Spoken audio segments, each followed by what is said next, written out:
ಶ್ರೀ ಚಂದ್ರಶೇಖರ್ ಕಂಬಾರ್ ಅವರ ಅಮೃತ ಹಸ್ತದಿಂದ ಕಾರ್ಯಕ್ರಮ ಉದ್ಘಾಟನೆ ಆಗ್ತಾ ಇರುವುದು ಕನ್ನಡ ದೇವಿಯ ತೇರಿಗೆ ಸಾಥ್ ಕೊಡ್ತಾ ಇರುವುದು ಬಹಳಷ್ಟು ಹೆಮ್ಮೆ. ಬೆಳಗಲಿ ಬಸವ ಜ್ಯೋತಿ ಬೆಳಗಲಿ, ಅಳಿಯಲಿ ಅಸಮಾನತೆ ಅಳಿಯಲಿ, ಮೊಳಗಲಿ ಸರ್ವ ಸಮತೆ ಮೊಳಗಲಿ. ಬಸವ ಜ್ಯೋತಿಯನ್ನು ಹಾಕುವುದರ ಮುಖಾಂತರ, ಕನ್ನಡ ಜ್ಯೋತಿಯನ್ನು ಹಾಕುವುದರ ಮುಖಾಂತರ ಕಾರ್ಯಕ್ರಮಕ್ಕೆ ವಿದ್ಯುಕ್ತ ಚಾಲನೆ. ಈ ಕಾರ್ಯಕ್ರಮ ಕರೆಸೋಣ, ಯಾರನ್ನು ಕರೆಸೋಣ, ಇಲ್ಲಿ ಬರೋದಂತ ಪ್ರಸ್ತಾಪ ಮಾಡಿರಿ. ಯಾರನ್ನ ಹೇಳ್ರಿ ಅಂತಂದ್ರೆ ನಾವು ಅವ್ರನ್ನ ಅವಕಾಶ ಮಾಡಿಕೊಡ್ತೀವಿ ಅಂತಂದಾಗ ಭಾಳಷ್ಟು ಮಂದಿ ಡಾಕ್ಟರ್ ಚಂದ್ರಶೇಖರ್ ಕಂಬಾರ್ ಅವ್ರ ಹೆಸರು ಹೇಳಿದ ನಂತರ ಅವ್ರನ್ನ ಸಂಪರ್ಕ ಮಾಡಿನೂ ಅವರು ಕೂಡ ಬರ್ತವೆ ಅನ್ನುವಂಥ ವಿಷಯ ಮಾಡಿದ್ವು. ಅದರ ನಂತರ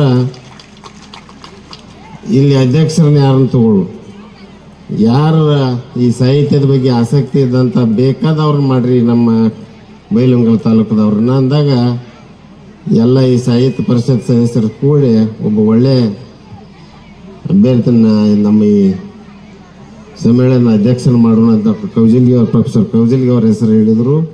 ಹಾಗೂ ಅವ್ರನ್ನೂ ಕೂಡ ಇಲ್ಲಿ ಕಳಿಸುವಂಥದ್ದು ಮಾಡಿದ್ವಿ. ಇದ್ರ ಮೊದಲಿಗೆ ಏನಾಗತ್ತ ಅಂದ್ರೆ ಈಗಿನ ಪೀಳಿಗೆಗೆ ಈ ಅದು ಈ 2-3 ವರ್ಷ ಗ್ಯಾಪ್ ಮಾಡಿ ಮಾಡಕತ್ತೇವೆ. ಈ ವರ್ಷ ಎರಡೂ ನಾನೇ ಮಾಡೋದು ಬಂತು. ಮೊನ್ನೆ ಕಿತ್ತೂರದು ಮಾಡಿದ್ದು ಜಸ್ಟ್ ಒಂದು 6-7 ದಿವಸ ಗ್ಯಾಪ್ ಇಟ್ಟು ಇವತ್ತು ಬೈಲಹೊಂಗಲ ತಾಲೂಕದ್ದು ಮಾಡತ್ತು. ಬಿಟ್ರೆ ಏನಾಕತ್ತಂತಂದ್ರೆ ಬಹುತೇಕ ಇರುವಂಥ ಸಾಹಿತ್ಯ ಅಥವಾ ಹೊಸ ಪೀಳಿಗೆ ಬರೆಯೋರು ಹುಟ್ಟೋದಲ್ಲ. ಅಟ್ಲೀಸ್ಟ್ ಯಾರ್ಯಾರಿಗೆ ಏನೇನೋ ನಾದಿರ್ತಾವೆ. ಒಬ್ರಿಗೆ ಧಾರಾವಾಹಿ ನೋಡೋದು ನಾದಿರ್ತೈತಿ, ಒಬ್ರು ಸೋಷಿಯಲ್ ಮೀಡಿಯಾ ನೋಡೋದು ನಾದಿರ್ತೈತಿ.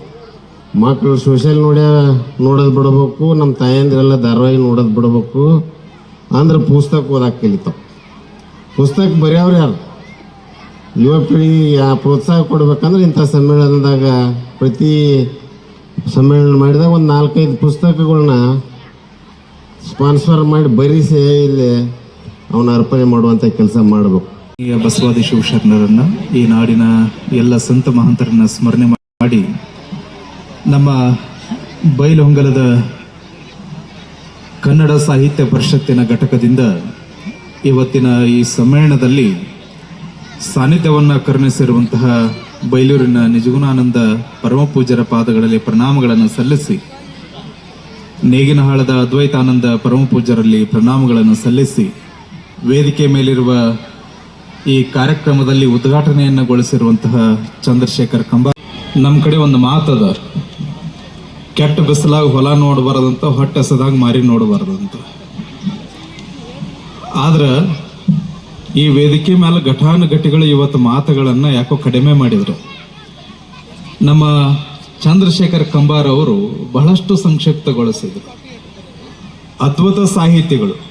ಇವತ್ತು ನಮ್ಮ ಬೈಲಹೊಂಗಲ ತಾಲೂಕಿನೊಳಗ ಎಷ್ಟು ಸಮ್ಮೇಳನಗಳನ್ನು ನಾವೆಲ್ಲರೂ ಕೂಡ ಮಾಡಿದೀವಿ, ಅದು ಎಲ್ಲದಕ್ಕಿಂತನೂ ಟಾಪ್ ಮೋಸ್ಟ್ 1 ಆಗಿರುವಂಥದ್ದು ನಮ್ಮ ನೇಗಿನಹಾಳದ್ದು ಅಂತ ಹೇಳಕ್ ಇಷ್ಟಪಡ್ತೀವಿ. ನಮ್ಮ ಬಾಬಾ ಸಾಹೇಬರಿಗೆ ಧನ್ಯವಾದಗಳನ್ನು ತಿಳಿಸ್ಬೇಕು. ತಾಲೂಕಿಗೆ ಯಾಕೆ ಅಂತ ಪ್ರಶ್ನೆ ಆಯ್ತು ಅಂತ ಕೇಳಿದ್ರು. ನಿಜಗುಣಾಶ್ರಮ ಯಾಕೆ ಕಿತ್ತೂರೋತ್ಸವ ಕರೀಲಿಲ್ಲ ಅಂತ ನಾವೇನು ಕಿತ್ತೂರವರಲ್ಲ, ಬೈಲಹೊಂಗಲದವರಲ್ಲ, ಕರ್ನಾಟಕದವರು. ಇದುವರೆಗಾಗಿ ಕರ್ನಾಟಕದಲ್ಲಿ ಎಲ್ಲಾ ಕಡೆಯಲ್ಲಿ ನಮಗೆ ಮಾತನಾಡುವ ಹಕ್ಕಿದೆ ಅನ್ನತಕ್ಕಂಥದ್ದು ನಾನು ಇಲ್ಲಿ ಪ್ರತಿಪಾದಿಸ್ತೇನೆ. ಆಮೇಲೆ ನಮ್ಮ ಬಾಬಾ ಸಾಹೇಬ್ ಪಾಟೀಲ್ರು ನೀವೇ ಸನ್ನಿಧಾನ ವಹಿಸಬೇಕು ಅಂತ ಫೋನ್ ಮಾಡಿದ್ರು. ಇಲ್ಲದ ದೇವರ ಕಲ್ಲು ಮಣ್ಣಿನ ಗುಡಿಯೊಳಗೆ, ಕಲ್ಲು ಮಣ್ಣಿನ ಗುಡಿಯೊಳಗೆ ಇಲ್ಲೇ ಇರುವ ಪ್ರೀತಿ ಸ್ನೇಹಗಳ ಗುರುತಿಸಲಾರೆವೋ ನಮ್ಮೊಳಗೆ. ಎಲ್ಲೋ ಹುಡುಕಿದೆ ಇಲ್ಲದ ದೇವರ ಕಲ್ಲು ಮಣ್ಣಿನ ಗುಡಿಯೊಳಗೆ, ಕಲ್ಲು ಮಣ್ಣಿನ ಗುಡಿಯೊಳಗೆ. ಎಲ್ಲಿದೆ ನಂದನ ತನ್ನದೇ ಆದಂಥ ಇತಿಹಾಸ ಇದೆ, ತನ್ನದೇ ಆದಂಥ ಅನುಸಂಧಾನ ಇದೆ, ತನ್ನದೇ ಆದಂತಹ ಮಾತೃವಾತ್ಸಲ್ಯತೆ ಮಮತೆಯ ಮಗು ಇದೆ.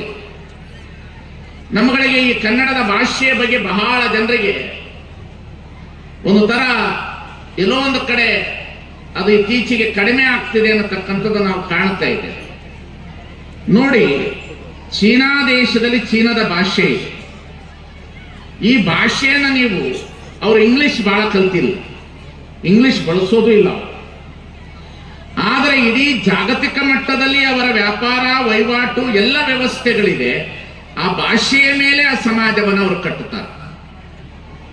ಜಪಾನ್ ದೇಶದೊಳಗಡೆ ಅದೇ, ಆ ಭಾಷೆಯ ಮೇಲೆ ಇಡೀ ಜಗತ್ತನ್ನು ಕಟ್ತಾರೆ. ನಾನು ವಿದೇಶಕ್ಕೆ ಹೋದಾಗ ಎಲ್ಲಾ ಕಡೆಯಲ್ಲಿ ಕೇಳಿದೆ ಚೀನಾ ಭಾಷೆದವರಿಗೆ, ನಿಮ್ಗೆ ಇಂಗ್ಲಿಷ್ ಬರ್ತದೋ ಇಲ್ಲೋ ಅಂತ. ಇಲ್ಲ, ಇಂಗ್ಲಿಷ್ ಬರೋದು ಮುಖ್ಯ ಅಲ್ಲ, ನಮ್ಮ ಭಾಷೆಯಲ್ಲೇ ಅವರು ಎಲ್ಲವನ್ನ ಬಳಸಿ ಕೇಳ್ತಾರೆ ಅಂತಂತ. ಪಾಲಿ ಭಾಷೆಯಲ್ಲಿ ಬೌದ್ಧ ಧರ್ಮವನ್ನ ಕಟ್ಟಿರ್ತಕ್ಕಂಥ ಬುದ್ಧದೇವನ ಭಾಷೆ ಇಡೀ ಜಗತ್ತಿನಲ್ಲಿ ಪಾಲಿ ಭಾಷೆಯ ಒಳಗಡೆ ಆ ಧರ್ಮ ಬೆಳೀತು, ಪಾಲಿ ಭಾಷೆಯಲ್ಲೇ ಬೆಳೀತು.